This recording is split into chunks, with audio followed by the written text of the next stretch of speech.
If you want to have a really good interview, like number one, I think you need to be energetic and happy. People like happy people. Another thing I always look for is being clear and concise. I'm going to be working with this person, right? Like if they're on my team, I need to know that they're logical. My number one interview question is always, tell me the Lori story. Lori would tell me an awesome story. I can hear her. When someone tells you their story, you can say, hey, they actually think logically. They go chronological. Or no, they're not. They're all over the place. I can't even actually understand what they did. Or they picked out weird things in their story to tell you that it comes across as very disconnected. And then the last thing I always look about is their career journey. I do look at the resumes and think like if they show continuous progression, if you've been at a company for a long time and you're thinking, oh, could I jump to somewhere else? For me, I always love those people that are 2 years in one job, then they move laterally to another job and learned another area. They went up in a job. It shows that they're an excellent performer. If you can progress in your own company and keep on showing that progression, or in different jobs in different companies, I always look for that because it shows that you are a versatile player, that you're courageous, that you're interested and curious in doing different things.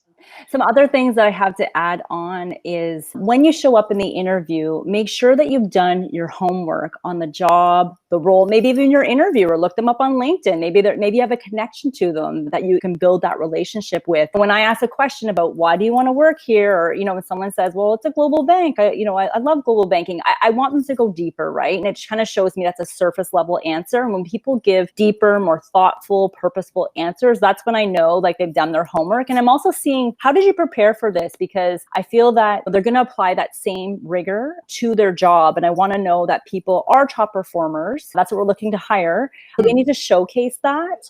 The other thing I look for is whether or not they understand the question I'm asking in terms of what am I really trying to assess here? So if I'm trying to ask a question like, tell me about a time where you had a difficult, I want to know if they understand what is the quality that I'm trying to assess and whether or not they can explain a good example of what they did. I think it's really important that the person who's being interviewed really listens to what the interviewer is asking. It's like understanding the question and actually answering the question and be able to connect the dots. First impression matters. How you show up matters. And I remember when I recruited at Google, like one thing they talked about a lot about is that fire in that belly, which is what you guys saying, like the energy, the enthusiasm, the passion that you want this job, that you're excited about this job. And that is so key.